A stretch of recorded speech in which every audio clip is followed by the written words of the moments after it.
Hi குட்டீஸ், எல்லோரும் எப்படி இருக்கீங்க? நல்லா இருக்கீங்களா? ஸ்ரீ நீவி ஸ்டடீஸ்க்கு உங்களை அன்புடன் வரவேற்கிறேன். இன்றைக்கி வந்து 6ஆம் வகுப்புலேருந்து 8வது பாடம் நூலகம் அப்படிங்கிற பாடத்துலேருந்து நம்ம கேள்வி பதில்களை பார்க்கலாம். இந்த வீடியோவில் பார்க்கலாமா குட்டீஸ்? வாங்க பார்க்கலாம். அதாவது ஃபஸ்ட்டு சரியான விடையை தெரிவு செய்வோமா அப்படின்னு கேட்டிருக்காங்க. ஃபஸ்ட்டு கேள்வி பார்த்திங்கன்னா, நூல் இச்சொல் உணர்த்தும் பொருள் புத்தகம். நூல் இச்சொல் உணர்த்தும் பொருள் வந்து புத்தகம். ரெண்டாவது கேள்வி பார்த்திங்கன்னா, அறிஞர் இச்சொல் உணர்த்தும் பொருள் வந்து அறிவில் சிறந்தவர். அறிஞர் அப்படின்னா அறிவில் சிறந்தவர். தேனருவி, மூன்றாவது கேள்வி, தேனருவி இச்சொல்லை பிரித்து எழுத கிடைப்பது வந்து தேன் கூட்டல் அருவி.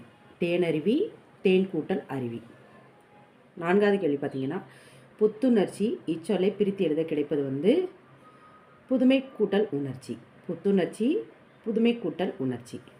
அஞ்சாவது கேள்வி பார்த்திங்கன்னா, அகம் இச்சொல்லின் எதிர்ச்சொல் புறம். அகம், புறம். அடுத்து வந்து ஆறாவது கேள்வி பார்த்திங்கன்னா, தேன் கூட்டல் இருக்கும். இதனை சேர்த்து எழுத கிடைக்கும் சொல் வந்து தேன் இருக்கும். தேன் கூட்டல் இருக்கும், தேன் இருக்கும். வினாக்களுக்கு விடையளி கேட்டிருக்காங்க. ஃபஸ்ட்டு கேள்வி பார்த்திங்கன்னா, நூலகத்தின் வேறு பெயர்கள் யாவை அப்படின்னு கேட்டிருக்காங்க.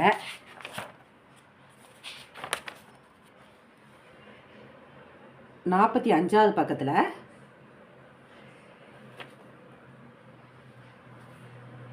வந்தீங்கன்னா மாமா சொல்வார் இல்லையா, அந்த பாராவில் இருக்குது.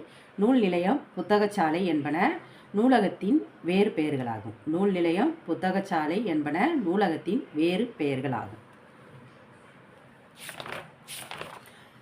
அடுத்த கேள்வி பார்த்தீங்கன்னா, நூலகத்தின் பயன்கள் யாவை அப்படின்னு கேட்டிருக்காங்க. ரெண்டாவது கேள்வி, நூலகத்தின் பயன்கள் யாவை அப்படின்னு கேட்டிருக்காங்க.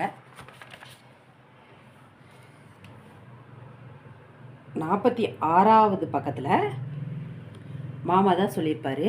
அந்த படத்துக்கு கீழே, நம் அறிவு வளர்கிறது, நம்முடைய நேரம் பயனுள்ள முறையில் அமைகிறது, வேலைவாய்ப்பு தொடர்பான நூல்களை படிப்பதால் நல்ல வேலையில் சேரவும் முடிகிறது, மூளை புத்துணர்ச்சி பெறுகிறது, தன்னம்பிக்கை ஏற்படுகிறது. இதுதான் அதோட பதில்.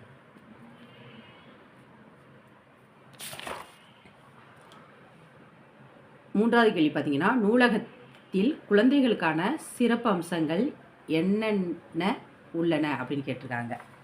குழந்தைகளுக்கு என்னென்ன சிறப்பு அம்சங்கள் உள்ளன என்னன்னு கேட்டிருக்காங்க. பக்கம் வந்து 47வது பக்கத்தில் மேலிருந்து இங்கே குழந்தைகளுக்கான பிரிவு தனியாகவே உள்ளது.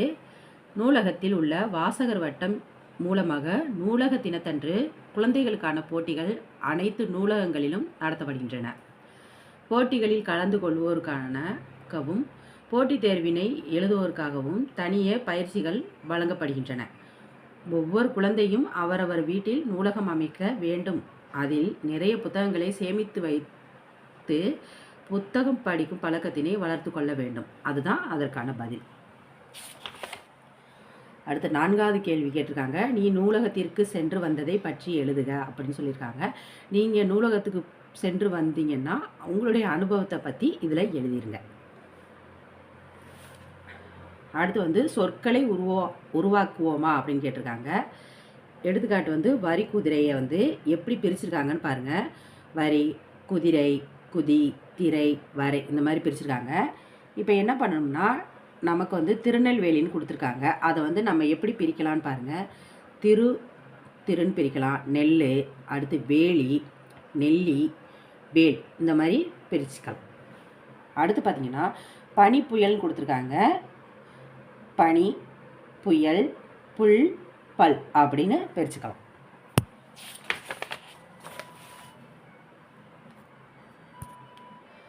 அடுத்து பார்த்திங்கன்னா, எழுத்துக்களை முறைப்படுத்தி சொல் உருவாக்குக அப்படின்னு கொடுத்துருக்காங்க. இங்கே ஃபஸ்ட்டு கட்டத்தில் வந்து எல்லாம் மாற்றி மாற்றி எழுத்துக்கள் இருக்குது. அதை வந்து நம்ம சரியாக எழுதலாம். பள்ளிக்கூடம்னு எழுதிருங்க. ஃபஸ்ட்டு 1வது இதுக்கு வந்து பள்ளிக்கூடம், 2வது இதுக்கு வந்து நூலக தினம், 3வது இதுக்கு பார்த்திங்கன்னா குழந்தைகள், 4வது கட்டத்தில் வந்து மன வலிமைன்னு எழுதிருங்க. 5வது கட்டத்தில் வந்து புத்துணர்ச்சி அப்படின்னு எழுதிருங்க.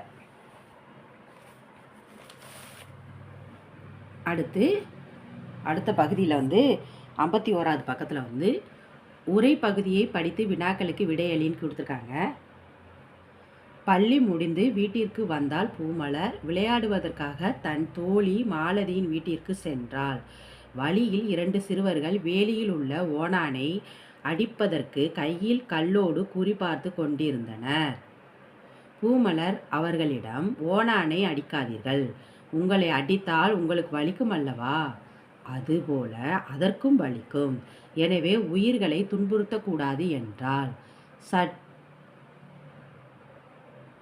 சற்று சிந்தித்த அச்சிறுவர்கள் கற்களை கீழே போட்டுவிட்டு தங்களது செயலுக்கு வருத்தம் தெரிவித்தனர்.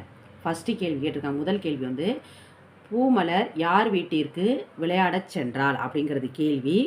பூமலர் தன் தோழி மாலதி வீட்டிற்கு விளையாடச் சென்றாள் அப்படிங்கிறது பதில்.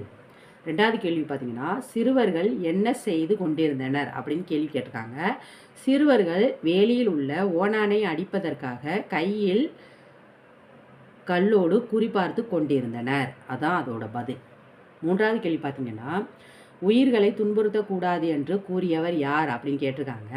பூமலர் உயிர்களை துன்புறுத்தக்கூடாது என கூறினாள். அதான் பதில். 4வது கேள்வி பார்த்தீங்கன்னா உரை பகுதியிலிருந்தே நீ அறிந்து கொண்டதை என்ன அப்படின்னு கேட்டிருக்காங்க. நாம் எந்த ஓர் உயிரினத்துக்கும் துன்புறுத்தக்கூடாது, அதாவது நம்ம வந்து எந்த ஒரு உயிரையும் துன்புறுத்தக்கூடாது அப்படிங்கிறது தான் பதில். பொருத்தமான சொல்லால் நிரப்புக. இந்த பக்கம் வந்து ஓடாது, சமைக்காது, வளராதுன்னு எழுதியிருக்காங்க. இந்த பக்கம் வந்து படம் கொடுத்துருக்காங்க. ஃபஸ்ட்டு பார்த்திங்கன்னா 1வது கேள்வி வந்து அடுப்பு இல்லாமல் சமைக்க முடியாது அப்படின்னு எழுதிருங்க. அந்த டேஸில் வந்து சமைக்க அப்படிங்கிறத எடுத்து போட்டுருங்க. 2வது கேள்வி பார்த்திங்கன்னா உரம் இல்லாமல் செடி வளராது, அந்த டேஸில் வந்து வளராது அப்படிங்கிறத அந்த டேஸில் எழுதிருங்க. 3வது பார்த்திங்கன்னா சக்கரம் இல்லாமல் வண்டி ஓடாது, அந்த டேஸில் வந்து ஓடாது அப்படிங்கிறத ஃபில் பண்ணிடுங்க.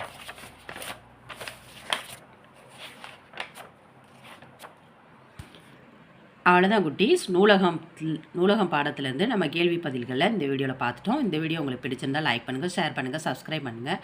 நாளைக்கு வேறொரு வீடியோவில் நான் உங்களை சந்திக்கிறேன். பாய் குட்டீஸ்.